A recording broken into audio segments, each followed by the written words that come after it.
আরজিকর কাণ্ডের প্রতিবাদে পথে নেমেছে সমাজের সর্বস্তরের মানুষ। ঘটনার প্রতিবাদ এবং দোষীদের শাস্তির দাবিতে কর্মবিরতি শুরু করেছেন জুনিয়র চিকিৎসকেরা। এই আবহে রবিবার আরজিকর হাসপাতালে ওয়েস্ট বেঙ্গল জুনিয়র ডাক্তার ফ্রন্টের তরফে সাংবাদিক বৈঠক করা হয়। সেই সাংবাদিক বৈঠকে ডাক্তার দেবাশিস হালদার অভিযোগ করে বলেন, কলকাতা পুলিশ প্রশাসন বিচার পাওয়ার পথে বাধা সৃষ্টি করেছে।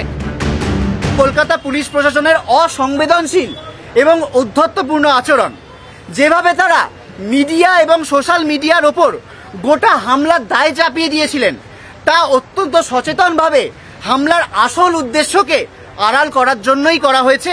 এটা নিয়ে আমাদের আর কোনো সন্দেহ নেই।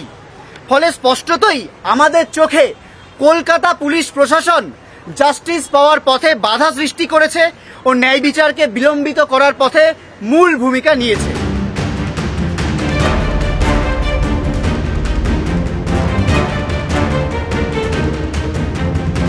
বৈঠক থেকে স্পষ্ট হয়ে যায় যে এদের পেছনে এক অশুভ দুষ্ট চক্র অতি মাত্রায় সক্রিয়, যারা এত কিছুর পরেও সন্দীপ ঘোষ সহ কর্তৃপক্ষকে আড়াল করতে ব্যস্ত এবং তাদের চাপের কাছে কার্যত স্বাস্থ্য ভবনও অসহায়।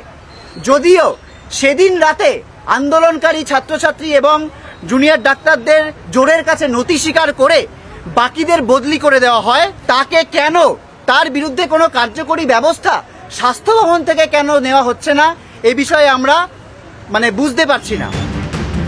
তার আরও অভিযোগ, গত ৩-৪ বছর ধরে আরজিকরে ভয়ের রাজনীতি চালানো হচ্ছে। গত ৩-৪ বছর ধরে আরজিকরে যে ভয়ের রাজনীতি চালানো হয়েছে, সন্দীপ ঘোষ অনুগত একটা অংশ ব্যাপকভাবে আর্থিক এবং অন্যান্য দুর্নীতি করেছে ও তাকে ধামাচাপা দেওয়ার জন্য যে দুষ্ট চক্র সক্রিয় ছিল, কেবল আরজিকর নয়, বিভিন্ন মেডিকেল কলেজে এই চক্র কিন্তু সক্রিয়। যারা কোনো অন্যায়ের প্রতিবাদ করলেই ডাক্তারি ছাত্রছাত্রী এবং জুনিয়র ডাক্তারদের ফেল করানোর ভয় দেখায়, শিক্ষকদের ট্রান্সফারের ভয় দেখায় এবং ট্রান্সফার করে। তার দাবি, কেন্দ্র বাহিনী দিয়ে হাসপাতাল মুড়ে ফেলা হলেও ভেতরেই যদি কোনো অপরাধী চক্র সক্রিয় থাকে, তাহলেই অবস্থার কোনো পরিবর্তন সম্ভব নয়। আরজিকরকে মুড়ে দিয়ে আমাদের নিরাপত্তা নিশ্চিত করা কিভাবে সম্ভব যদি আসল অপরাধীদের আড়াল করার জন্য ভেতরেই কোনো চক্র সক্রিয় থাকে এবং তাতে পুলিশি মদত থাকে।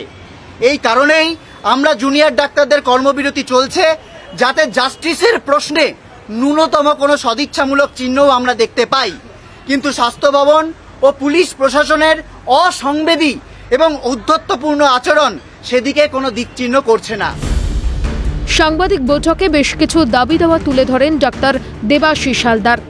এক নজরে দেখে নেওয়া যাক কি কি দাবি তুলেছেন আন্দোলনরত চিকিৎসকেরা। ৯ আগস্টের ঘটনা দোষীদের চিহ্নিত করে তাদের বিচার ব্যবস্থার মুখোমুখি করতে হবে।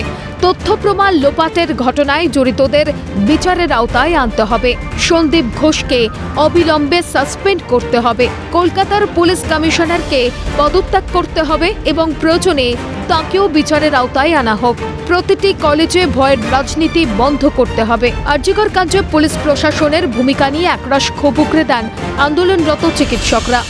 এ প্রসঙ্গে ডক্টর অনিকেত মাহাতো বলেন, কেন এফআইআর দায়ের করতে এত দেরি হলো। তার অভিযোগ, 14 তারিখের ভাঙচুরের ঘটনাটি পূর্ব পরিকল্পিত ছিল। সেটা তো আমরা বারবার বলেছি, কেন এত দেরি করে এফআইআর লজ করা হলো, কেন কর্তৃপক্ষ এফআইআর লজ করতে এত দেরি করলো। দ্বিতীয়ত হচ্ছে যে এসআইটির যে তদন্ত প্রক্রিয়া, সেই তদন্ত প্রক্রিয়াতে তো সুপ্রিম কোর্ট যেভাবে ভর্ৎসনা করেছে এবং ওসিকে, টালা থানার ওসিকে ডেকে পাঠিয়েছে, এটা তো পরিষ্কার বোঝা যাচ্ছে যে পুলিশি ব্যর্থতা কিভাবে ছিল। 14 তারিখের যে ভ্যান্ডালিজম হলো, সেটা যে একটা প্রি প্ল্যান প্রোগ্রাম, এবং আরজিকরের যে সুশৃঙ্খল যে শান্তিপূর্ণ প্রোটেস্ট চলছিল, সেই প্রোটেস্টকে ভাঙার যে চক্রান্ত, এগুলো তো এখন প্রকাশ্যে চলে এসছে। ফলে পুলিশ প্রশাসন যে ব্যর্থ, এটা নিয়ে তো আর নতুন করে বলার কিছু নেই। শুধু তাদের দিক থেকে যাতে এই ধরনের ঘটনা না ঘটে, তার জন্য কনস্ট্রাকটিভ পদক্ষেপের অপেক্ষায় আছে, এখন আর অভিযোগের জায়গাতে নেই। জুনিয়র ডাক্তাররা সাংবাদিক বৈঠক করে একাধিক তথ্য তুলে ধরলেন। যেমন একদিকে তারা তুলে ধরলেন যে একটা অদৃশ্য দুষ্ট চক্র কাজ করছে, যাদের মাথায় হাত রয়েছে স্বাস্থ্য দপ্তরের। হয়তো যারা মেন কালপ্রিট, তারা আমাদেরই আশেপাশে ঘুরে বেড়াচ্ছে, তাদেরকে চিহ্নিতকরণ করতে পারছে না তদন্তকারী সংস্থা। তাই তদন্তকারী সংস্থাকে এই কাদম্বিনী কাণ্ডে যারা মেন অভিযুক্ত, তাদেরকে অবিলম্বে চিহ্নিতকরণ করতে হবে, জিজ্ঞাসাবাদ করতে হবে, প্রয়োজনে গ্রেপ্তার পর্যন্ত করতে হবে। আরজি করের ঘটনায় পুলিশ প্রশাসনের ভূমিকা নিয়ে উঠছে একাধিক প্রশ্ন। সন্দীপ ঘোষের বিরুদ্ধে দীর্ঘদিন ধরে নানা অভিযোগ উঠলেও এতদিন কেন পদক্ষেপ নেওয়া হয়নি? কাউকে কি আড়াল করা হচ্ছে? সেজন্যই কি গোটা বিষয়টিকে ধামাচাপা দেওয়ার চেষ্টা হচ্ছে? এই প্রশ্নই তুলছে ওয়াকিবহাল মহল। ক্যামেরায় নিখিল দাসের সাথে অভিরূপা হাজরা, ক্যালকাটা নিউজ।